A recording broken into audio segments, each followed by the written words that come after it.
सुनने वालों के और जो यहाँ पर मौजूद हैं सबके लिए दुआ हो और पूरी दुनिया में जो हमें लोग सुनते हैं उन सब के लिए भी हम दुआ गो हैं कि खुदावंद जो आज क्रिसमस की आमद का पहला जो त्योहार है, पहला जो दिन है, हम खुदा के जलाल के लिए और उसकी कुदरत के लिए और अपनी सेहत और तंदुरुस्ती के लिए हम जोर से ताली बजाएं।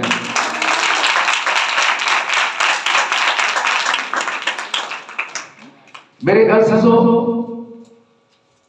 ये दिन जो है ये जिंदगी के खास दिन है और सबसे बड़ी बात है कि हम अपने खुदा के आगे झुकने वाले लोग हैं और ऐसे भी लोग हैं जो इन दिनों को देखने से पहले ही खुदा में सो गए और मुबारक वो लोग हैं जो खुदा के जलाल के फजल से उसके घर में आकर उसकी प्रशंसा करते हैं। ये जिंदगी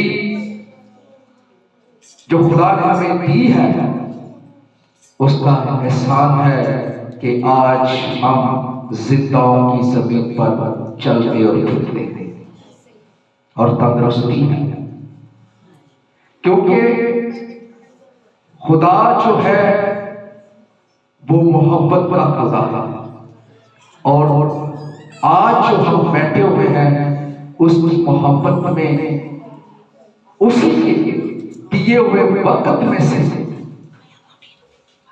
हम उसके घर में झुके और उसकी हम तो सुना के लिए तैयार हैं और उसके कलाम को सुनने के लिए हम यहाँ पर आए हुए हैं। तो मेरे अज़ीज़ों, आज हम सीखेंगे दुआ जो कबूल हो, दुआ जो कबूल हो। हम अक्सर दुआएं करते हैं रोजमर्रा की जिंदगी में, हमारी खुसूसी दुआएं होती हैं और बाज़ बहुत से लोग इस चंद सवालात के लिए अपने आप को सोचते हैं, सवालों के अंदर है कि दुआ किस तरह करनी चाहिए, किस जगह करनी चाहिए, किस तरफ मुंह करके रुक करके दुआ करनी चाहिए और कैसे दुआ करनी चाहिए, क्योंकि हर कोई इंसान परेशान है कि हमारी दुआ कबूल नहीं होती। ऐसे ही कि हमारी दुआ कबूल नहीं होती, हम दुआ करते हैं और दुआ करने का जो तरीका है, दुआ कबूल ना होने की वजह यह है कि हमें बोलना तो आता है, हम बोलते तो हैं, लेकिन हमें यह नहीं पता कि हमने दुआ कैसे करनी है और किस तरह हमारी दुआ जो कबूल होनी है। हालेलुया। दुआएं तो सब करते हैं, आप सब दुआ करते होंगे, सुबह शाम दुआ करते हैं, लेकिन दुआ का तरीका क्या है, दुआ जो कबूल कैसे होती है।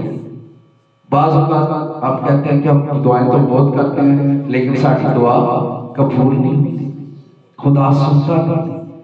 मेरे अज़ीज़ों, खुदा का जो काम है वो बहरा नहीं है, वो दुआओं को सुनता है, लेकिन इसके लिए एक तरीका है दुआ करने का तरीका। आए हम देखेंगे खुदा के कलाम में, हम निकालेंगे पहला कुरिन्थियों और उसका 11 बाब और उसमें 5 अध्याय क्या लिखा है। मेरे अज़ीज़ों, दुआ करने से पहले हमें जब दुआ करनी है तो आपको पता होना चाहिए कि मैं किसके सामने झुका, किसके सामने, क्योंकि आप अपने जिंदा खुदा के आगे अपनी सोचों को लेकर आए, उसके आगे झुके, आप अपने खुदा के आगे झुके हैं इस बात का आपको एहसास होना चाहिए कि मैं जब दुआ कर रहा हूं तो मैं किसके आगे झुका हूं? वो है आपका आसमानी बाप। और उसके आगे पेश होने के लिए सबसे पहले बात है कि आपका लिबास अच्छा होना चाहिए। लिबास अच्छा होना चाहिए, क्योंकि आप अपने खुदा के आगे झुकने के लिए, आप शादियों में जब जाते हैं तो अच्छे से अच्छा लिबास पहनते हैं, किसी इवेंट में जाते हैं, किसी प्रोग्राम में जाते हैं तो आप अच्छे से अच्छा लिबास पहनते हैं, ऐसी बात है। तो जब तुम खुदा के झुकते हो तो किस तरह कौन सा लिबास पहनते हैं ये पता है? घर का काम करते हैं, चलो जी दुआ करनी शुरू कर दी जाए, हैं बर्तन धोते चलो जी दुआ शुरू कर।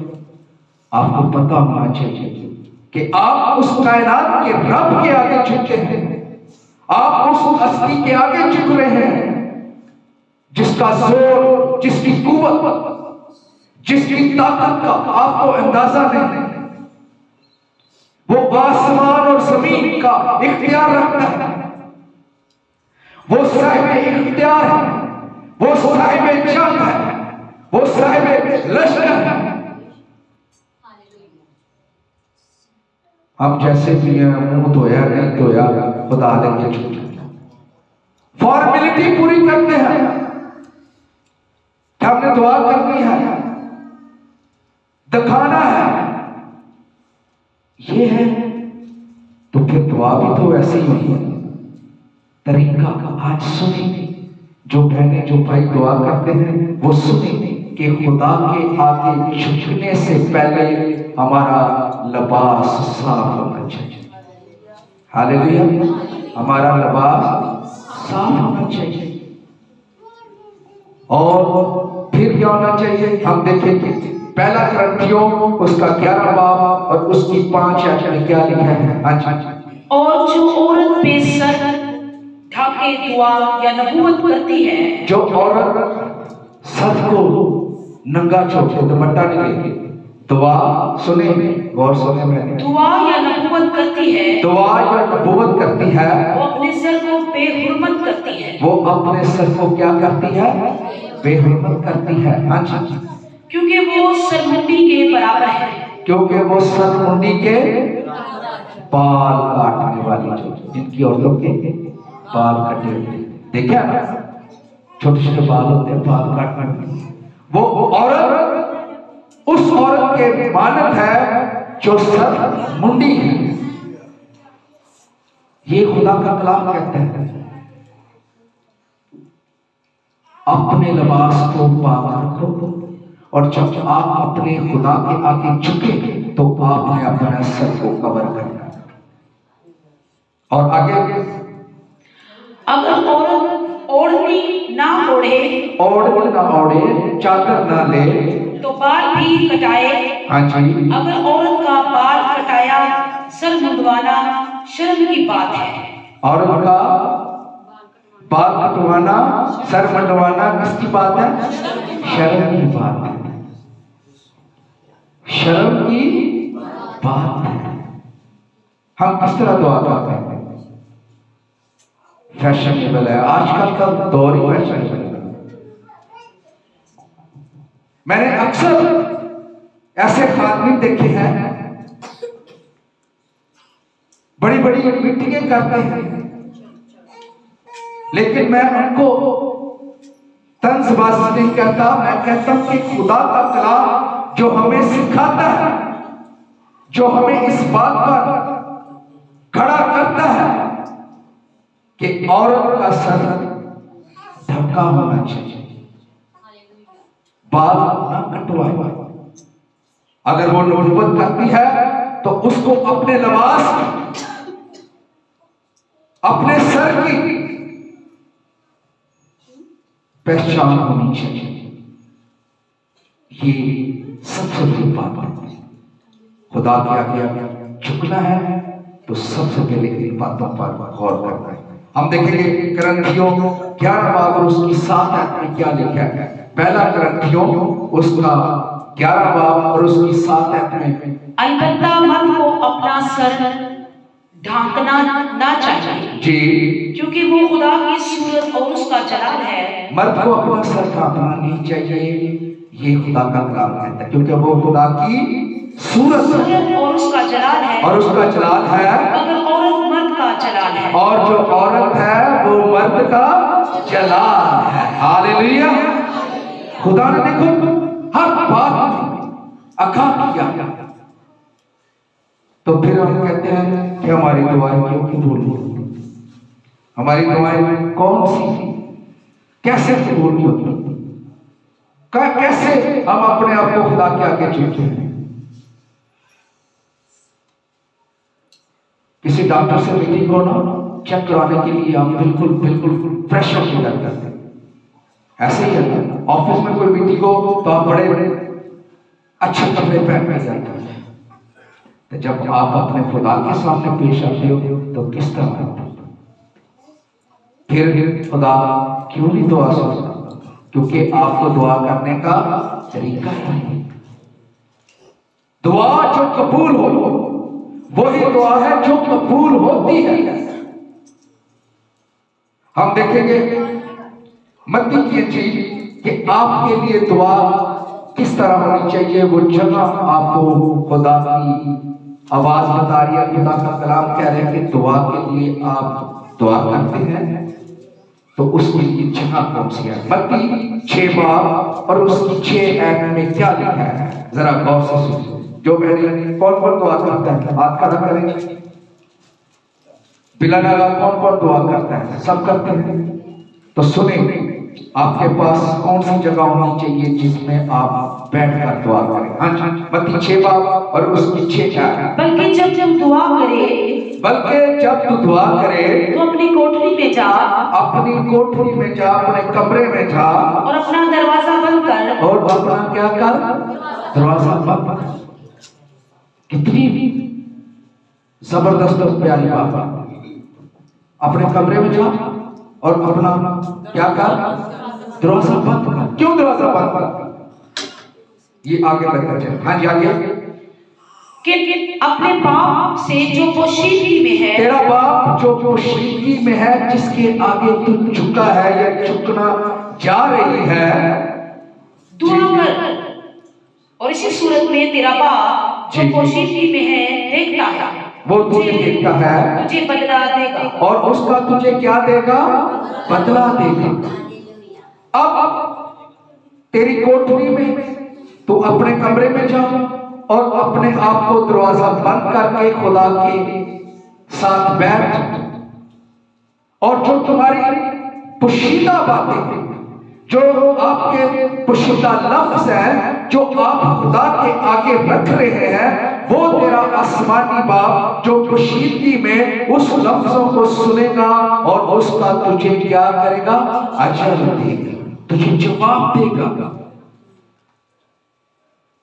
इतने भैना सत महल्ले में सुनातियां ने, वे टुट मैने बच्चों भाइयों मैं दुआ कर लगी हाँ। दूसरा को पता लगता है कि मैं दुआ करने लगी हूँ।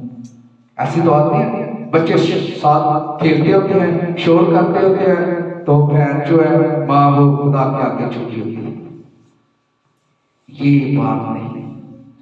खुदा से अगर आपने कुछ लेना है, उससे अपनी इल्तिजाओं को मनाना है, तो ये तरीका आपको सबसे पहले आना चाहिए।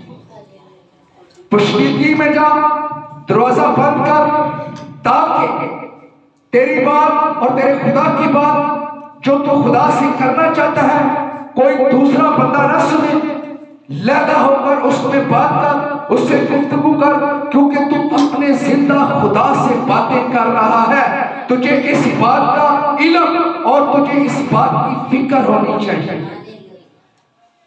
कोई मेरी बातें सुने ना, दरवाजा बंद करके खुदा के आगे चुप, ये है तरीका।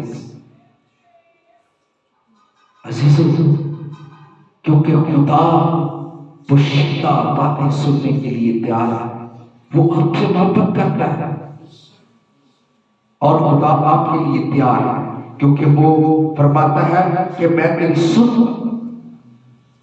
अब इसमें एक बात जाहिर होती है, जब आप खुदा के आगे झुकते हैं तो खुदा आपकी दुआओं को सुनता है, और फिर जब आप वाहिद दुआएं करते हैं, बुलंद आवाज के साथ बोलते हैं, और फिर खुदा सुनता है। लेकिन उसका दूसरा सबब यह है कि वो इब्लीस भी आपकी दुआओं को सुनता है।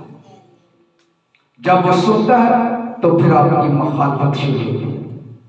वो नहीं चाहता इब्लीस कि मैं इस बहन की या भाई की दुआएं आसमान पर पहुंचने की, वो अपने लश्कर के जरिए उन दुआओं पर गालिब आता है।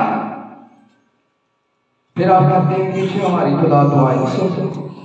आप तरीका तो करें, सोचिए कि अपने दरवाजे में जा, अपनी कोठरी में जा, दरवाजा बंद कर, लॉक कर, तेरा और तेरे खुदा का तल्लुक हो, इसमें इब्लीस की कोई भी चाल ना हो, बल्कि तू जो पोशीदगी में दुआ करेगा वो तेरा पोशीदगी का बाप, वो तेरा रहनमा, वो तेरे हर एक लफ्ज पर अपना कान लगाएगा और वो तुझे आजाद देगा। हालेलुया, वो तेरी सुने। यही है हमारे अंदर कमजोरी कि हम खुदा की दुआ के आगे रखते हैं, दुआएं रखते हैं, लेकिन सुनी नहीं जाती। अब देखेंगे मत्ती 6 बाब और 5 में क्या लिखा है, और ये भी एक बात है, दुआ पोशीदगी में करनी है। मत्ती 6 बाब और उसकी 5। बाज़ बात मैंने बहुत से लोग देखे, बड़े बड़े ऐसे आदमी देखे हैं, बहनें देखी हैं, वो किस तरह दुआ करते हैं। सुनिए, और जब तू दुआ करे तुम दुआ करो तो रियाकारों की मानद ना बनो। रियाकारों की मानद, रियाकार कौन है? रियाकार समझते हैं? पता है रियाकार कौन है? चलिए आज सुनते हैं रियाकार कौन। सुने, रियाकारों की मानद ना बनो, क्योंकि वो इबादत खानों में और बाजारों के मोड़ों पर खड़े होकर दुआ करना पसंद करते हैं। हालेलुया, वो इबादत खानों में भी दुआ करते हैं, और सबसे ज्यादा चौकों पर, रोडों पर, घर के हर कोने पर ऊंची ऊंची आवाजें दुआ करते रहे। तुम रियाकारों की मानद दुआ ना करो। तुसी दुआ करो तो ਤੁਹਾਨੂੰ और ਤੁਹਾਡੇ खुदा ਨੂੰ। एक छोटा सा सवाल है, आप जब दुआ करते हैं तो किसको सुनाते हैं? किसको सुनाते हैं? किसके आगे झुकते हैं? यीशु के आगे। मल्यारे आते हैं ना, फिर मल्यारे क्यों उठाते हैं? क्या से बड़े दुआ को गला फाड़ फाड़ कर बताते हैं, चर्चा करते हैं। तुम रियाकारों की मानद दुआ ना करो, तुम रियाकारों की मानद ना बनो। वो अपनी सूरतें बगाड़ते हैं, वो ललकारते हैं, पर खुदा को अजर नहीं देगा, क्योंकि उसमें इब्लीस की मुखालफत शुरू होती है। आप पोशीदगी में दुआ करेंगे और वो खुदा सुनेंगे। जब आप बुलंद आवाज में जब पुकारेंगे अपने घर में, तो वो इब्लीस सुनेगा और वो फिर मुखालफत के लिए आपके सामने खड़ा हो जाएगा। तुम रियाकारों की मानद दुआ ना करो। आगे देखेंगे जी, पहला थिस्सलुनीकियों उसका 5 बाब और उसकी 17 आयत में, पहला थिस्सलुनीकियों उसका 5 बाब और उसकी 17 आयत में क्या लिखा है कि तुम दुआ करो, बिला नागा दुआ करो। हाँ जी, बिला नागा दुआ करो। बिला नागा हर वक्त हर रोज ਤੁਹਾਡੇ अंदर कोई नागा नहीं होना चाहिए। अगर खुदा को तुसी लेना है, अगर खुदा से आपने बरकत लेनी है तो तुम क्या करो? बिला नागा दुआ करो। कितना खूबसूरत, बिला नागा हर वक्त झुके रहो। सबसे पहले आप अपना लिबास, और दूसरी बात अपने कमरे में जाना, दरवाजा बंद करना, और तीसरी बात कि तुम रियाकारों की तरह दुआ ना करो। अब ये आ रहा है कि तुम क्या करो? दुआ करो, बिला नागा दुआ करो। हाँ जी, बिला नागा दुआ करो जी। हर एक बात में शुक्रगुजारी करो। हर इस बात में शुक्रगुजारी करो कि जो खुदा ने आपकी जिंदगी में बख्शी है, अच्छी औलाद बख्शी है, अच्छा कारोबार बख्शा है, अच्छी सैलरी बख्शी है, अच्छे रिश्तेदार बख्शे हैं, अच्छा वक्त बख्शा है, तंदुरुस्ती। सबसे बड़ी तंदुरुस्ती की बात है क्योंकि खुदा ने वो बख्शी है। क्या कभी इसका शुक्र किया? किया नहीं किया। कोई ऐसे लोग होते ने, वो पादरी साहब ने अपनी सैलरी नहीं दस देगी, साड़ी दै जाएगी बच जाएगी है जी, तो पादरी साहब ले ली दै जाएगी ना बता। कई पास ऐसे लोग हैं वो बताते ही नहीं है और फिर कहते हैं कि खुदा हमारी दुआ सुनता ही नहीं। ऐसी बात है। अपना आपने मकाम रखा हुआ है जो है, आपने दुनिया को भी रखना है और खुदा को भी रखना है। आपने दुनिया के साथ भी चलना है और खुदा के साथ भी चलना है, क्योंकि इंसान है ना, वो चाहता है। कोई नहीं चाहेगा, इंसान जो आजकल वो कोई नहीं चाहेगा कि मैं दुनिया में रद्द किया जाऊं। लेकिन मेरे अजीजों, जो जिंदगी, जो इज्जत जो खुदा में मिलती है वो दुनिया वाले नहीं दे सकते। दुनिया एक अलग टॉपिक है। आज हम दुआ के वसीले से, अगर आप दुनिया में हैं, दुनिया की सोचते हैं, तो आप दुनिया के लिए हो जाए। अगर आप आसमान में हैं, आसमान की सोचते हैं, तो आप आसमानी हो। बिला नागा दुआ करो। हाँ जी, आगे। शुक्रगुजारी करो क्योंकि मसीह यीशु में तुम्हारी बाबत, क्योंकि मसीह यीशु में तुम्हारी बाबत खुदा की यही मर्जी है। खुदा भी चाहता है कि तुम बिला नागा दुआ करो। जब तुम मेरे सामने आओ तो हर वक्त हर पल मैं तुझे छोड़ूंगा नहीं।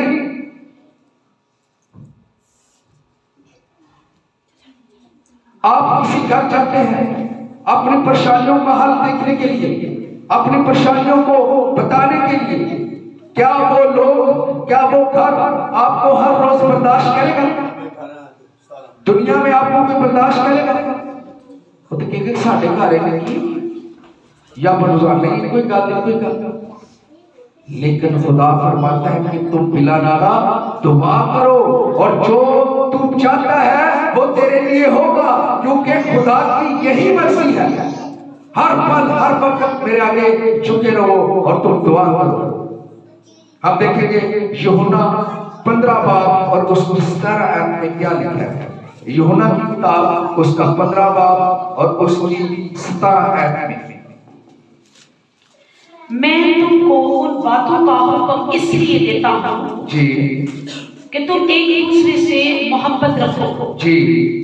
अगर दुनिया तुमसे अदावत रखती है, हाँ जी, तो तुम जानते हो कि उसने तुमसे पहले मुझसे भी अदावत रखी है। हालेलुया। तुम एक दूसरे से दुआ में सिखाती है कि तुम एक दूसरे से क्या रखो? मोहब्बत रखो, अरावत नहीं रखो। चुपने पे ऐसे खुदा के बड़ी आज़ादी के साथ जुड़ते हैं और दिल में दूसरों के लिए हम अरावत रखते हैं, गलत मनसूबे बनाते हैं। इस तरह खुदा नहीं सुधरता है। वो आपको मजबूत नहीं करेगा, वो आपको संभालेगा नहीं। क्योंकि अगर आपके दिल में मोहब्बत है, आपके दिल में अच्छी सोच है, आप दूसरों के लिए अच्छा सोचते हैं, तो खुदा भी आपके लिए अच्छा सोचेगा। बड़ी आसान सी बात है।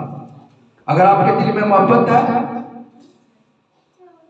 और खुदा भी आपके लिए मोहब्बत रखेगा, अगर आप दूसरों के लिए अच्छा सोचेंगे तो खुदा आपके लिए अच्छा सोचेगा। अगर आप दूसरों के लिए रावत रखेंगे तो खुदा आपके सुनेगा, सुनेगा खुदा।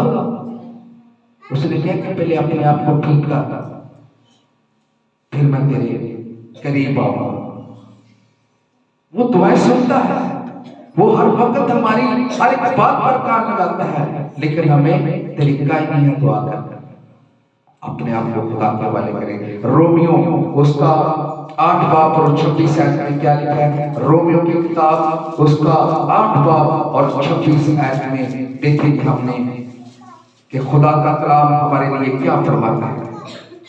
उसको इसी तरह रूह भी हमारी कमजोरी में मदद करता है। अगर हम परेशान हो जाते हैं, दुनिया हमसे लैदा हो जाती, हमारी कोई भी नहीं सुनता, तो मेरे अजीजों दुआ करना छोड़ जाते हैं। मैंने कई ऐसे मेरे साथ ऐसे कई लोग मिलते हैं, वो कहते हैं हमने बड़ी दुआएं की हैं जी, खुदा पता नहीं कहाँ है।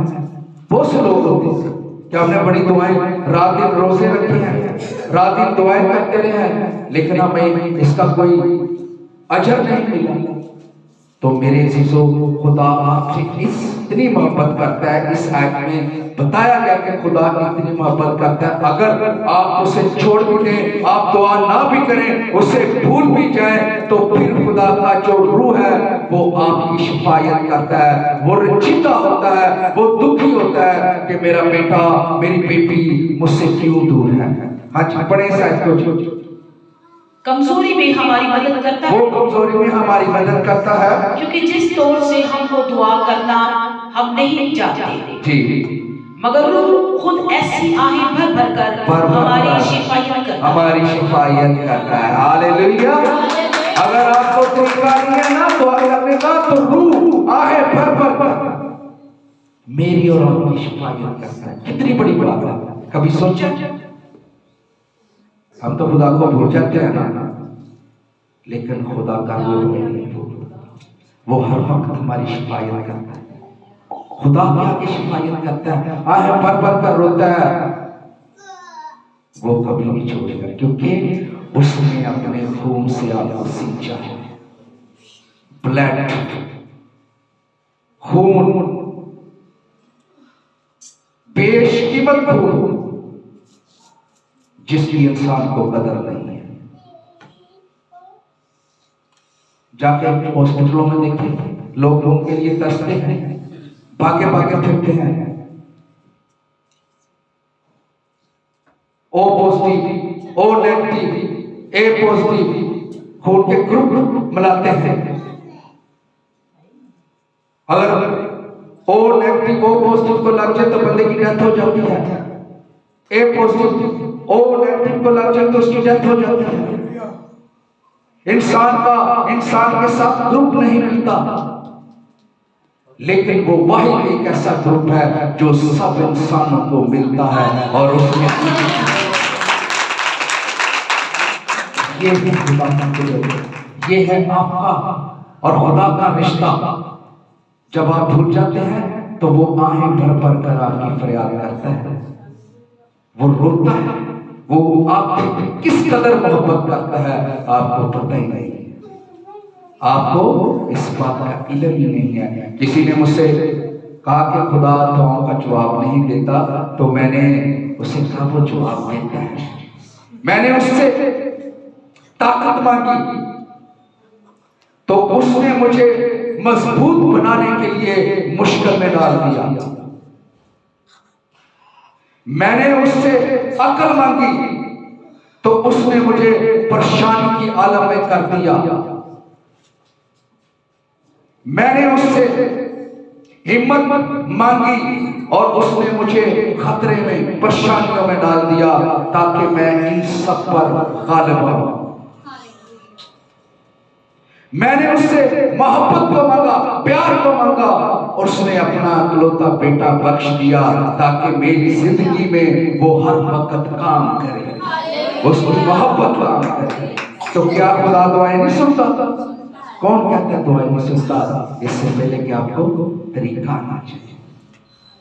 और मेरा ईमान है आप दुआएं करते हैं, लेकिन ये तरीका अपनाने जो खुदा के कलाम में लिखा है, तो मेरा ईमान है कि खुदा आपको उसी वक्त जवाब।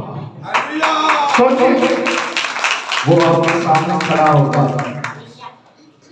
वो आपके सामने खड़ा हो कहेगा मेरी बेटी, मेरे बेटे बता तुझे किन चीजों को क्यों परेशान है, ये सब कुछ मेरे इख्तियार में है, और तुझे तो मैंने आसमान का वारिस बनाया, तू मेरे साथ मेरे बाप की बरास में से पिएगा।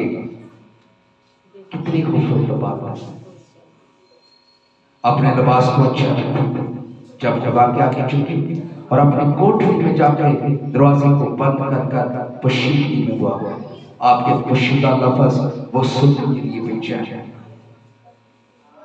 और रियाकारों की मानत दुआ ना करें, अपनी सूरत को ना बिगाड़ें, बिला नागा दुआ करें, हर वक्त दुआ करें, उसके आगे झुके, क्योंकि वही अजर देने वाला है। दुआ करें इस बाइबल कानून के मुताबिक, तो खुदा आपकी हर परेशानी को दूर करे। हालेलुया। खुदा के जलाल के लिए जोर से आया हम अपने लिए दुआ करते हैं। और खुदा आज इन सब जिंदगियों को आज कलाम के वसीला से हिम्मत और ताकत दे और इन्हें दुआ करने का तरीका खुदा अपने जलाल से मुहैया कर। ये जिंदगियां तेरे आगे छपती हैं और तेरे ही नाम को इज्जत और जलाल देता है। खुदा इन सब पर तेरा फजल मांगते हैं, तेरी कुदरत को मांगते हैं। इनकी जिंदगियों में इनकी पोशीदगा जो लफ्ज है, जो खुदा ने उनकी जरूरियात है, वो तो ही सुनता और कबूल करता है। ये सब तेरे पाक अजीम और कुदरत वाले नाम से मांगते हैं। आमीन आमीन। खुदा